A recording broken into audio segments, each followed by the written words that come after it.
Time for our final segment, the Let Me Speak to the Governor Quick Q&A. The quick Q&A. Not the slow Q&A, but the quick. That's right. Let's take one really quick question because this is something to do with what the legislature is dealing with, and it's one of our quick questions that came in as well. But Jerry, and I'll ask you to keep this very brief, but it's an important question. Go ahead. Yes.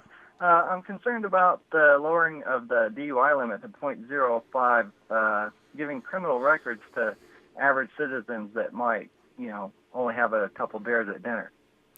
Well, I think there is concern. Are we doing the right thing in the right way? We would be the first state in America to lower it to .05. We're at .08 now, which is a common benchmark. Some countries in Europe have it at .05, and they think it's worked very well for them. They probably don't have as many people driving like we're kind of married to our automobiles out here, and so it may be a little different culture in that regard. I think some of the argument is, right or wrong, good or bad, is that it's like posting the speed limit at 60 miles an hour knowing that you're going to drive 70. People are not going to pull you over unless they see some erratic behavior, some deviant driving. And then they could ask you to do a breathalyzer or test you for alcohol content. So I think the people promoting this would say this is kind of a preventive effort to get in front of this. So we know you're going to drink more than this anyway, but if you know that's a concern, you're going to be a little more reluctant at least, to get behind the wheel when you're at .08 and drive. Let's talk about another alcohol-related issue, and this is the everybody uses a different term, but the most common term is the Zion Curtain. What are your thoughts on the Zion Curtain and what its future will be and should be in the state? Well, we call it the preparation wall. And our emphasis on alcohol reform, and I think it's time to take a look at our alcohol laws and regulations, the emphasis should be for all of us on public health and public safety. And what works ought to be kept and enhanced maybe, and what doesn't work ought to be jettisoned, and let's do something else with our time and efforts. So we're spending a lot of effort in alcohol review to say we need to have more education for underage drinking for our young people to understand the dangers of drinking underage and the impact it has on your health and your well-being. We need to have more emphasis on law enforcement to get the impaired drivers off the roads. They cause people to die, and most of the things we have involved out there are alcohol related, so it's a real issue. And those enhanced enforcements and education, I think, are going to pay and have paid great dividends. We just need to do more of it. If in the process we end up removing the preparation wall as part of this overall review, so be it. But the emphasis ought to be on public safety and public health. Medical cannabis, what is the future?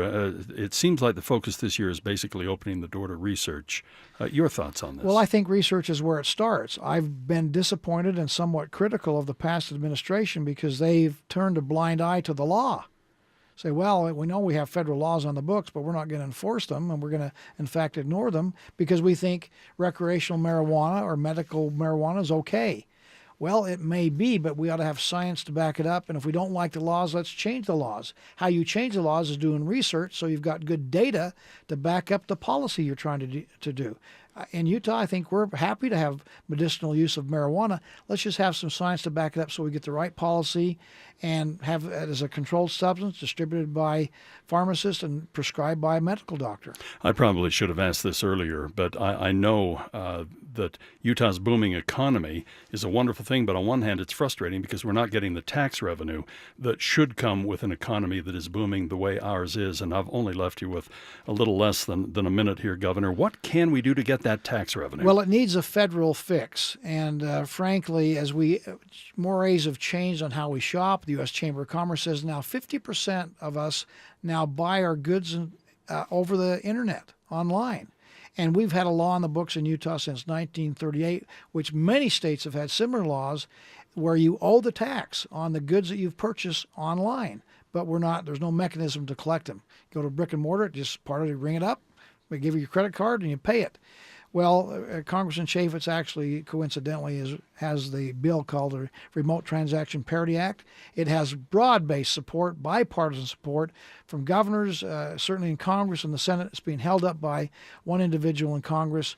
I'm going to be talking to Mitch McConnell about this here next week and see if we can't get this logjam eliminated. Let's get it passed. The public overwhelmingly wants it. It's got bipartisan support, and it allows us in a very sensible way to collect monies that are owed and not let people cheat the system inadvertently or otherwise. Governor, it's good to have this opportunity back. Let me speak to the governor. We'll be doing this every month in some form or fashion, and I appreciate you being with us today. Thank you. I can hardly wait. It's going to be a great year.